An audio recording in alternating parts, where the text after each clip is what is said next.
Hey nerds, Farmer Jesse here. Welcome to Growers Daily, your daily dose of ecological farming insight. It is Monday, December 1st, 2025, and today we are discussing cover crops as a mulch, fill dirt concerns, and we'll also tack on a little feedback Monday per tradition of Missing Fridays. So let's do it.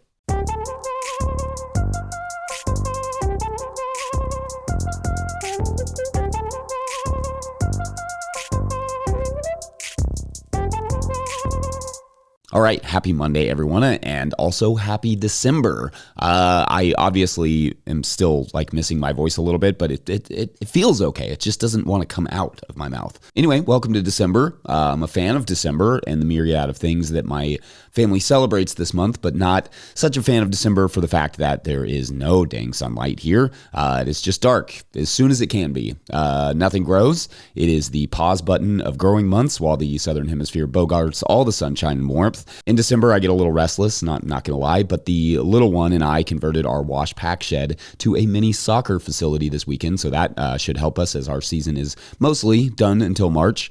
We'll still sell a little bit of lettuce through the winter and a few other things, but we won't be back in full farming mode until the spring. So yeah, I hope everyone had a nice break last week to finish out our November, and I also hope you all enjoyed that show that we did with Noah of Wild East Farm on Friday. Great feedback on that show. If you missed it, I know it would have been perhaps a bit more exciting to shoot on a farm versus a hotel room, but it was very fun to get to chat with Noah in person. Love that guy, super clear and thoughtful. Also really love that farm and what they're doing, and greatly appreciate how much they are willing to share about their business and the numbers and all that stuff. So if you missed it, go back and check it out. Oh, and before we move on, don't forget to always feel free to get your 20-second farm video clips in to Farmer Mike at no-tillgrowers.com. Love those. You all rock. All right, so we're going to keep rolling with our mulch series for the month of December because, frankly, I have a lot more to say still. Now, I wanted to talk a bit about cover crops as mulches today. This actually could be a couple segments, so this one will focus mostly on rye, but maybe I'll do more later on cover crops like Sudan grass and others that you could potentially use. I know I've sort of done this topic at some point in bits and pieces, but the more that I think about it, the more that I can add. And also, of course, like always, I find new research or new angles, so let's do that. The first thing I will say is that using cover crops as a weed suppressant, especially in a wet climate, is less functional than using cover crops as a moisture retainer in soil where the weeds are already really well suppressed. Or put more simply, cover crop mulches are amazing in soils that already don't have a lot of weed pressure. A rye cover crop over winter, in other words, can do a great job at retaining moisture, keeping the soil in place, and maybe even do a small amount of weed suppression, but they are not going to work against weeds like, an added mulch will, at least not on their own. Indeed, because I know some of you are wondering, cereal rye does have some effective allelopathic qualities in the roots that can help suppress weeds and weed germination while it grows. Some species like purslane and pigweed can be more inhibited than others, like lamb's quarters is kind of 50-50. According to some research, velvet leaf appears to not care at all about our cute little rye planting, though the sass was added by me, not the researchers. It will suppress some. It's just, rye and mulch from cover crop it's just not a miracle worker. How it works, though, is that first, the more biomass it creates above ground, the plant itself, obviously the better it will mulch. So there's that. But also, it immobilizes nitrogen in the making of that biomass so that other plants can't use it. The tall plant itself cools the soil, right? It's just shady under there. So that reduces the ability for certain weeds to germinate and or grow. Then, of course, as crops like rye grow, it produces some allelopathic compounds that can help inhibit weeds, though this is really a hard thing to study, according to studies, and is generally more effective while the rye is alive, as these chemicals do not last long in the soil after the rye is terminated. Anyway, some percentage of the efficacy will depend on the variety of cereal rye, but perhaps a bigger determining factor for any mulching cover crop is the quality of the soil it goes into. Like, it needs water and nitrogen, the same water and nitrogen it hopes to steal from your weeds, to really do its thing and then become a nice thick mulch. As the saying goes, treat your cover crops like a cash crop for the best results. This is definitely true when it comes to mulching. I've tried mulching with other cover crops, but as an actual mulch, rye is probably the best because it's somewhat thin, making it easier to plant into.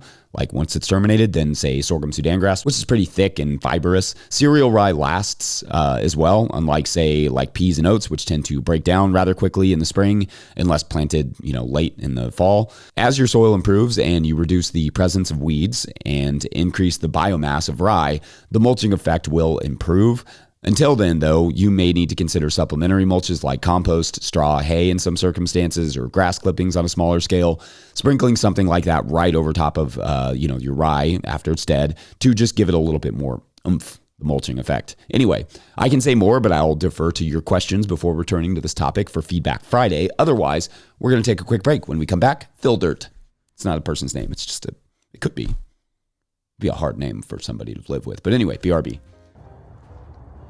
Hey Jesse, Damian from Rancho Rodarte here in Albuquerque, New Mexico, looking at the last vestige of our daikon radish cover crop, holding on into the first frosts of the season, securely fenced off from all of these guys.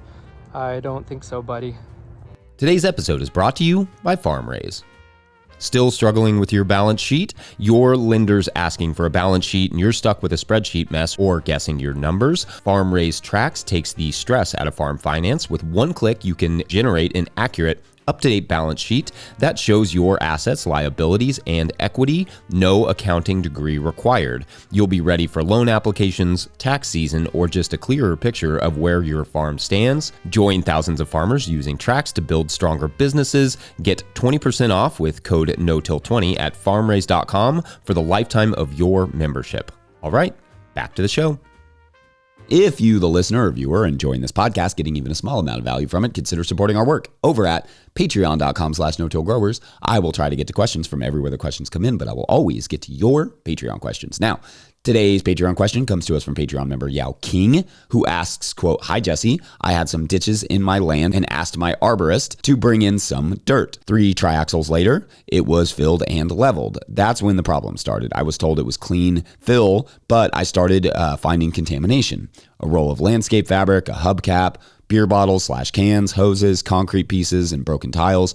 I was told later it might have come from a bridge embankment project. Most of the big pieces of garbage were packed out by hand, but I'm sure there'll be small pieces left.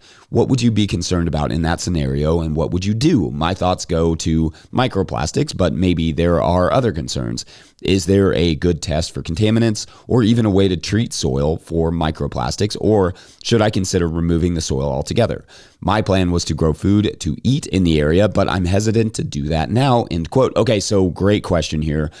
Fill dirt is complicated because, to be honest with you, if you get fill dirt from an old pasture that someone has sold to some developer or whatever, which we just have to stop doing that. There is plenty of developed space in the world already in most areas. But anyway, in that situation, you might actually score some pretty good soil. But it sounds like in this case, you did not so much score. So the bridge embankment element is interesting because that could mean a lot of different things, right? Was there a waterway there? Was it a bridge over a road? What, was the industry in that area? If you know which bridge, in other words, that might be helpful. If there was a waterway there, that could be where some of this trash came into the picture from a flood or something like that. There will almost certainly be contaminants like microplastics, but you might also have, some rich silt mixed in there from the water. So that could be nice. If it came from a roadway, then oil and microplastics from tires are likely in there. The degree to which that's a problem is a big question mark. It just depends on the amount of traffic and all those things, or how long it was there.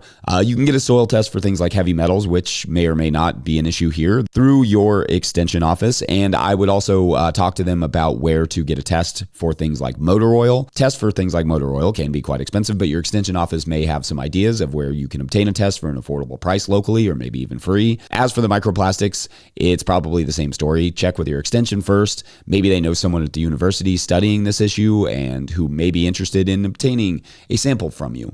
Or you can look for research on microplastics and soil contamination and literally track down the authors who wrote those papers, see if they have any suggestions for labs or if they're interested in a sample. That said, in terms of, contamination, microplastics is the one I would not be the most concerned with, I guess, myself, though you might be able to literally see some of the tiny plastic in there, and by simply breaking the soil into a cup of water and looking for shards of plastic. Generally speaking, there is not a great way for the average person to test for microplastics, or a lot of chemical contaminants for that matter. And the tests may be pretty expensive, even if you find them. Microplastics, for their part, are unfortunately everywhere now and getting worse until it gets better. That, however, is going to take massive government intervention to slow down. In general, plants will do a lot of the work for you. So if you're concerned with potential chemicals, consider remediating that soil with plants like sunflowers and grains. But most plants will do that job, is my understanding. Grow that crop, cut it down, and remove it. Then start the gardens. Again, no easy answers here, but I hope something in there was helpful. Otherwise, we're going to take one more quick break. And when we return, we will Feedback Monday this thing. Be right back. Today's episode is brought to you by Farmhand. Farmers who partnered with Farmhand say they grew an average of 63% this year because it's more than software. Farmhand is your business coach and assistant, helping to sell out, save time, and grow smarter with real data from real farms, shaping websites that convert, campaigns that sell, and fulfillment systems that run smoothly. Curious what that looks like? Meet the founder, Ari, at farmhand.partners/no-till and see the same insights and support the fastest growing farms rely on every week. That's farmhand.partners/no-till. Today's episode is also brought to you by Johnny's Selected Seeds. Johnny's Selected Seeds is a proud supporter of Growers Daily. At Johnny's, they do more than sell seeds. They grow them. They trial them to see how they perform on Johnny's research farm in Maine and across the US and Canada.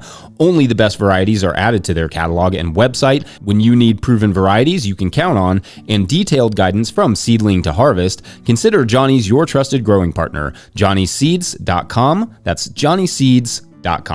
All right, back to the show.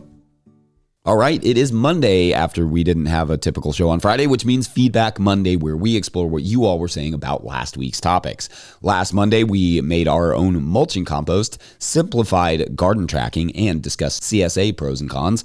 On the mulching compost side, at Philaflom wrote, quote, I drive around neighborhoods like some creep looking for bags of fallen hardwood leaves in the fall that I make a large pile with and layer chicken bedding and manure in to let sit for the fall. Where I live, Spokane, Washington, Zone 6B. The leaves will freeze and thaw several times before next spring, rupturing the cell walls and leaving a light, fluffy mulching compost by the next spring.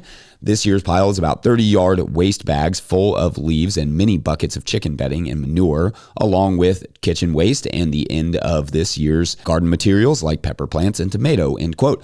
Thanks, that's great. I love that. That's a lot of material. Awesome. Now, one note, it isn't likely the cell wall thing. That would require a lot of internal moisture, and once those cell walls break, that it doesn't like reabsorb the moisture. It just largely dissipates once the leaves are kind of on the ground, or at least like shortly thereafter. However, it may be the type of leaves that you have, the bedding that you're using, and or the conditions there in Spokane, making it more conducive to decomposition, but definitely cool either way.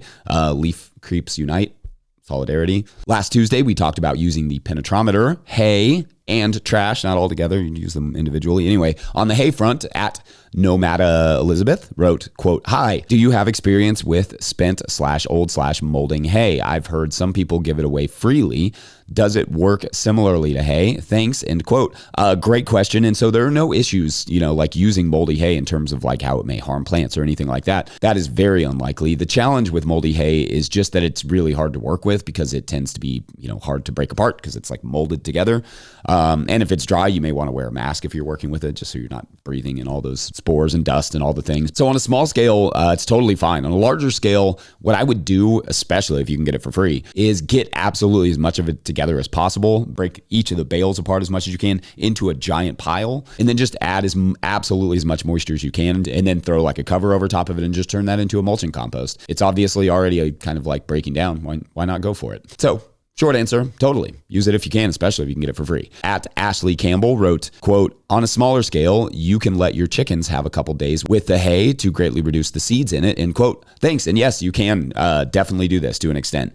We did it for years. I loved running the chickens where we would use hay, but they won't get all the seeds. So that's something that you do have to keep in mind. It's not a perfect option, but it can definitely help. So if you can incorporate chickens, by all means do that. And plus, free manure. On the trash story that day that I shared, which if you missed it, you should go back and listen to because it's wild. But at Tim A. Foreman wrote, quote, "Fun fact, the Brits call illegal dumping fly tipping. When I moved to London, I lived across from a lot with a no fly tipping sign and realized my American English had not equipped me for this. Like, are you not supposed to tip the flies for their service? Or it's like cow tipping, but for flies?" End quote. And I just like that for the image of cow tipping, but for flies. But also because it is a weirdly big problem in the UK, this fly tipping thing. That said, I do kind of believe that we have to start living in a world where we regularly have to be face to face with our excesses, or we are going to live in a world caused by our excesses. Last Wednesday, we went live and we talked about a whole range of things, including why I probably won't write another book anytime soon, tree roots, voles and moles invading gardens, and more.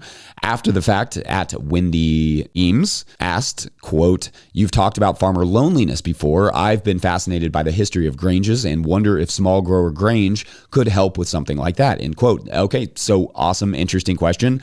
Granges on their own could make for a fascinating topic, but they were kind of this late 1800s fixture in America of, like in agrarian life, especially out in the Western U.S., that acted essentially as meeting places for farmers.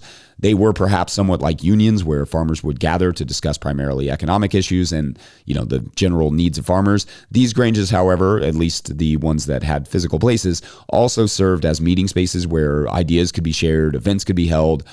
So they were somewhat between like a farmer union and a potluck. I do like the idea of agricultural areas or farmers in general having meeting spaces like that. Although there are some granges today, as far as I can tell, most don't serve the same function that they used to. To me, this gathering of farmers and facilitation of the sharing of information and farmer needs is the role of local ag organizations. Having a dedicated physical space would be amazing, especially for farmer loneliness, but probably a bit costly. Community centers, though, have a ton of value, and I'd love to see more of those pop up. Loneliness, to me, is really important with farmers because it is such an isolated business, but it is probably best addressed through business design. In other words, I don't recommend moving to the middle of nowhere by yourself to start a small farm, generally speaking, even though that's where most of the farmland is. Build people, family, etc. into that business plan. I think the cost of physical space is partly why some of the granges that still exist are co-ops that sell feed and such and share the profit with the members. So not exactly the same thing as their original design, but maybe the offshoot of that is that we have co-ops now. So that's something. Anyway, good question and worth a deeper dive later. Last Thursday, we took off for Turkey Sandwich Day Eve. Then on Friday, we had the great Noah East of Wild East Farm on. Really, really positive feedback in the comments on that one. I was really happy to see that. Like I said at the top of this episode, at Strawberry Fun Time wrote, quote, "Love interviews. Can you feature more people who got started without family land in the Northeast states?